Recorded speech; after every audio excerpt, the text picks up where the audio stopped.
নমস্কার সবাইকে, কেমন আছো তোমরা? আমাদের সিইউইটির বিএফএ এবং এমএফএ এক্সাম খুব সামনেই চলে এসছে। এই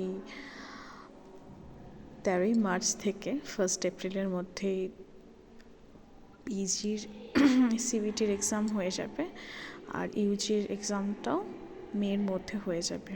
তো এখন থেকে আমাদের ক্লাসগুলো আরও ভালো করে করতে হবে। মাঝখানে আমি অনেক দিন ক্লাসের ভিডিওগুলো করতে পারিনি, তো চলো শুরু করা যাক।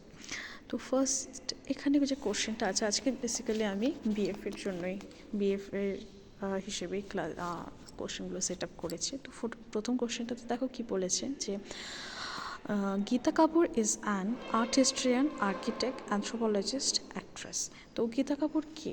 উনি কি আর্কিটেক্ট, নাকি আর্ট হিস্ট্রিয়ান, নাকি অ্যানথ্রোপোলজিস্ট, নাকি অ্যাক্ট্রেস? তো গীতা কাপুর আমাদের ভারতের ভীষণ বিখ্যাত একজন আর্ট হিস্ট্রিয়ান, আর্ট ক্রিটিক, ঠিক আছে?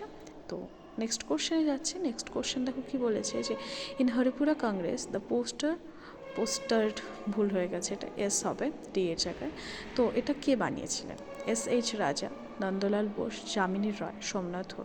তো হরিপুরা কংগ্রেস সেশন অধিবেশনটা যে হয়েছিল, সেটা হয়েছিল হলো 1938-এ, ঠিক আছে? তো এখানে যে আর্টিস্ট কাজ করেছিলেন তাকে এই কাজ করার জন্য অনুরোধ করেছিলেন গান্ধীজি।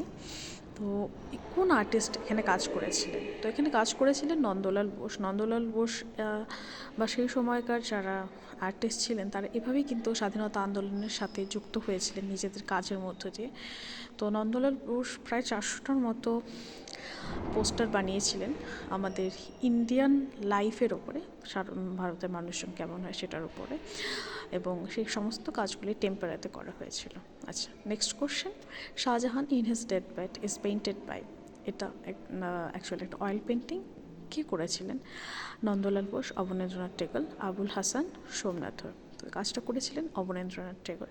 তোমরা এটা গুগলে সার্চ করলেও দেখতে পাবে ছবিটা, আর আমি এরপরেই ছবিটা নিয়ে আবার ভিডিও করব, কারণ ভীষণ ইম্পর্ট্যান্ট একটা ছবি অবনীন্দ্রনাথ টেগোরের। আর অবনীন্দ্রনাথ টেগোর আমাদের বেঙ্গল স্টাইল অফ পেন্টিংয়ের শুরু করেছিলেন উনি, প্রথম শুরু করেছিলেন উনি, সৃষ্টিকর্তা। তো এটা খুব ইম্পর্ট্যান্ট একটা question. Next question. Lingaraj temple is situated in Gujarat, Bhubaneswar, Punjab, Kashmir. তো কোথায় এটা অবস্থিত? লিঙ্গরাজ টেম্পল ভুবনেশ্বরে, ঠিক আছে, ওড়িশার ভুবনেশ্বরে।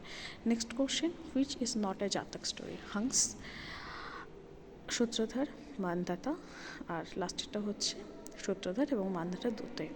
তো হংস জাতক বলে জাতক স্টোরি আছে, সেটা আমরা শুনেছি।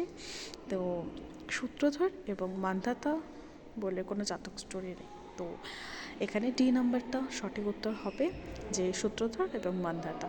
তো এই জাতক স্টোরিগুলো আমাদেরকে পড়তে হবে। এই জাতক স্টোরিগুলোর পেইন্টিং করা হয়েছিল। এগুলো জাতক স্টোরি অ্যাকচুয়ালি বৌদ্ধ ধর্মের সাথে যুক্ত, এবং জাতক স্টোরিগুলো হচ্ছে অজন্তার যে কেভ পেইন্টিং, সেখানে ভীষণভাবে করা হয়েছে, ভীষণভাবে মানে এই ছবিগুলো পাওয়া যায়।